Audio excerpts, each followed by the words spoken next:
ଯେତେବେଳେ ଦରଦାମ ବୃଦ୍ଧି ହେଉଥିଲା ସେତେବେଳେ ଧରିକରି କହୁଥିଲେ ଟମାଟୋ କିଲୋ କେତେ, ଆଳୁ କିଲୋ କେତେ, ପିଆଜ କିଲୋ କେତେ କ୍ରିଟିସାଇଜ୍ କରୁଥିଲେ। ସେତେବେଳେ ଆମେ ଆସିଲେ ଆଚ୍ଛା ଦିନ ଆସିଯିବ ବୋଲି କହୁଥିଲେ। ସେତେବେଳେ ସିଲିଣ୍ଡର ଯେଉଁଟା ଥିଲା ଦାମ ବଢ଼ିଗଲା 700 ଟଙ୍କା କି 800 ଟଙ୍କା। ସେତେବେଳେ ମୁଣ୍ଡରେ ଧରିକରି ଆଜି ଯେଉଁମାନେ ମନ୍ତ୍ରୀ ଅଛନ୍ତି, ବିଜେପିର କେନ୍ଦ୍ରରେ ଯେଉଁମାନେ ମନ୍ତ୍ରୀ ଅଛନ୍ତି, ସେମାନେ ମୁଣ୍ଡରେ ଧରିକରି ସିଲିଣ୍ଡରକୁ ଯାଉଥିଲେ। ଆଉ ଦେଖନ୍ତୁ ଦାମ ବଢ଼େଇଛି କଂଗ୍ରେସ ବୋଲି କହୁଥିଲେ। ଆଜି 1200 ଟଙ୍କା ହେଇଗଲା, 1200ରୁ ଉର୍ଦ୍ଧ୍ୱ ହେଇଗଲା। ଏବେ କାହିଁକି ଚୁପ୍ ପଡ଼ିଛନ୍ତି? ଏମାନେ କ'ଣଟା କରିଛନ୍ତି ଯେ 1 କୋଟି ଲୋକଙ୍କୁ ଆସିକି ଏଠି ପ୍ରଚାର କରିବେ? ଯେଉଁ ଲୋକମାନେ ବଡ଼ ବଡ଼ ସ୍ୱପ୍ନ ଦେଖିକିରି କହିଲେ ବିଜେପି ସରକାର କ୍ଷମତା ଆସିବା ପୂର୍ବରୁ ଏତେ ସବୁ ଡ୍ରାମା କରିକି ସବୁ ସ୍ୱପ୍ନ ଦେଖେଇଲେ ଓଡ଼ିଶାବାସୀଙ୍କୁ ସମସ୍ତଙ୍କୁ, ଯେ 2 କୋଟି ଯୁବକୁ ଚାକିରି ଦେବୁ, 15 ଲକ୍ଷ ଟଙ୍କା ଘରକୁ ଘର ଦେବୁ, ଆମେ ହବାଇ ଚପଲ ପିନ୍ଧିଥିବା ଲୋକ ପ୍ଲେନ୍ରେ ହବାଇରେ ଯିବେ, ଶସ୍ତାରେ ଟିକେଟ୍ କରିଦେବୁ। ତାପରେ କହିଲେ ସ୍ମାର୍ଟ ସିଟି କରିବୁ, ତାପରେ କହିଲେ ବୁଲେଟ୍ ଟ୍ରେନ୍ ଚାଲିବ।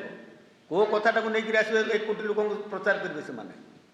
ଯାହା ଯାହା କହିଥିଲେ ସେସବୁ ଆରମ୍ଭ କରିକି ଦରଦାମଠୁ ଆରମ୍ଭ କରି ସବୁକିଛି ତ ଯାହା କହିଥିଲେ ସବୁ ଓଲଟା ହେଲା। ଏବେ କ'ଣ ପ୍ରଚାର କରିବେ? ବିଜେପି ଯାଇକରି ଆସିଲେ ବି ତାର କିଛି ପ୍ରଭାବ ପଡ଼ିବନି ଓଡ଼ିଶାରେ।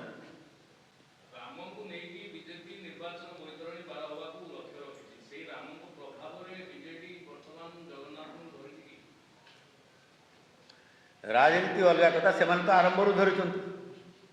କିନ୍ତୁ ରାମ ଭଗବାନ ତ ସେମାନେ କେବଳ ବିଜେପିର ନୁହଁ ନା, ସାରା ଭାରତବର୍ଷ ବ୍ରହ୍ମାଣ୍ଡର ରାମ ସମସ୍ତଙ୍କର ହୃଦୟରେ ରାମ ଅଛି, ସମସ୍ତେ ରାମକୁ ଡାକନ୍ତି। ହଁ, ସେଥିପାଇଁ ତାଙ୍କର ପ୍ଲାନିଂ କରିକି କରିଛନ୍ତି ଯେ କିଏ କହିପାରିବେନି ବୋଲି। ଜାନୁଆରୀ ମାସରେ ସେମାନେ କରିବେ, ଏମାନେ ଜାନୁଆରୀ 16ରେ କରିବେ ତାଙ୍କର ହିସାବରେ। କିନ୍ତୁ ଆମେ ଜନସାଧାରଣଙ୍କ ପାଇଁ ଆମେ ଲଢ଼େଇ କରୁଛୁ। ଆମର ଯେଉଁ ଲଢ଼େଇ ହେଉଛି ଭକ୍ତମାନଙ୍କ ପାଇଁ। କାହିଁକି ଜଗନ୍ନାଥ ମନ୍ଦିରରେ ଭକ୍ତ ଯେଉଁ ଯିବ ଠିକ୍ ଭାବରେ ଦର୍ଶନ କରିପାରିବ ନାହିଁ? ଜଗନ୍ନାଥ ଆଉ ଭକ୍ତ ମଧ୍ୟରେ କାହିଁକି ମାନେ ଦିବାର ହେଇକରି ଠିଆ ହେଇଛନ୍ତି?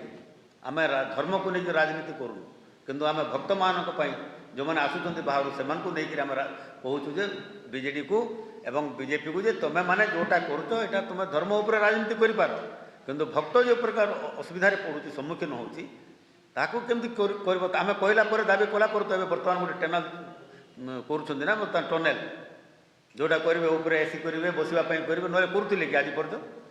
କଂଗ୍ରେସ ଦାବି ଉଠାଇବାରୁ ଏଇସବୁ ଆରମ୍ଭ ହେଉଛି ଟିକେ ଟିକେ କରି। କିନ୍ତୁ ଆଜି ପର୍ଯ୍ୟନ୍ତ ରତ୍ନ ଭଣ୍ଡାର କାହିଁକି ଖୋଲି ନାହାନ୍ତି?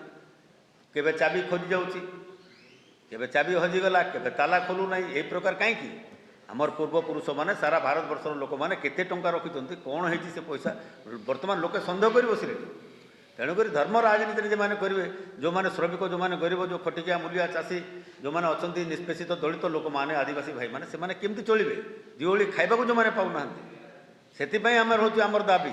ଏମାନେ ଧର୍ମକୁ ନା ରାଜନୀତି କଲେ ଆମେ ଜନସାଧାରଣଙ୍କର ଦୁଃଖକୁ ନେଇକରି ଆମେ ସେମାନଙ୍କ ପାଖରେ ଜଣାଉଛୁ ଏବଂ ଲୋକଙ୍କର ସେବା କରିବା ପାଇଁ କଂଗ୍ରେସ ବାହାରିଛି। ଏ ହେଉଛି କଂଗ୍ରେସର ଆଇଡିଓଲୋଜି।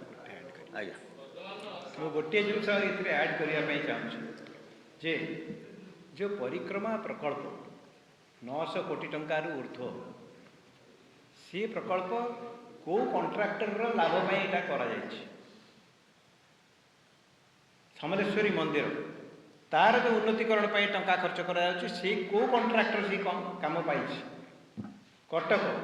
କଟକ ଚଣ୍ଡୀ, ମା କଟକ ଚଣ୍ଡୀ, ତାର ଉନ୍ନତିକରଣ ପାଇଁ ଯେଉଁ ଟଙ୍କା ଖର୍ଚ୍ଚ କରିବା ପାଇଁ ସରକାର ବ୍ୟବସ୍ଥା କରିଛନ୍ତି, କେଉଁ କଣ୍ଟ୍ରାକ୍ଟର ତାର ଲାଭ ପାଇଛି?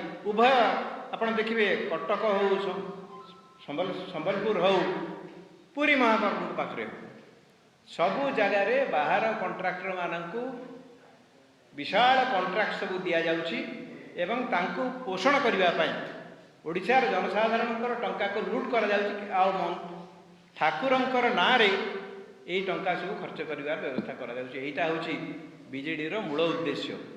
ଠାକୁରଙ୍କର ଯଦି ସେମାନଙ୍କ ଭକ୍ତି ଥାନ୍ତା, ତାହେଲେ ଆଜି ଯେଉଁଭଳି ଭାବରେ ସେମାନେ ଅବମାନନା କରିଛନ୍ତି ଠାକୁରଙ୍କ ପ୍ରତି, ମହାପ୍ରଭୁଙ୍କ ପ୍ରତି, ସେଟା ସେ କରିନଥାନ୍ତେ।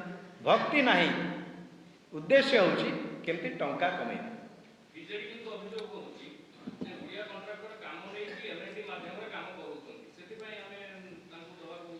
ହଁ, ଏଇଟା ଏଇ ଯେଉଁ ବିଜେଡ଼ି କହୁଛି, ଯେଉଁ ଓଡ଼ିଶାର 12 ବର୍ଷର ଛୁଆ ଯାଇକରି କୋଣାର୍କ ମୁଣ୍ଡି ମାରିପାରିଲା, ଏ ଓଡ଼ିଶାରେ କଣ୍ଟ୍ରାକ୍ଟର ଅଭାବ ଅଛନ୍ତି?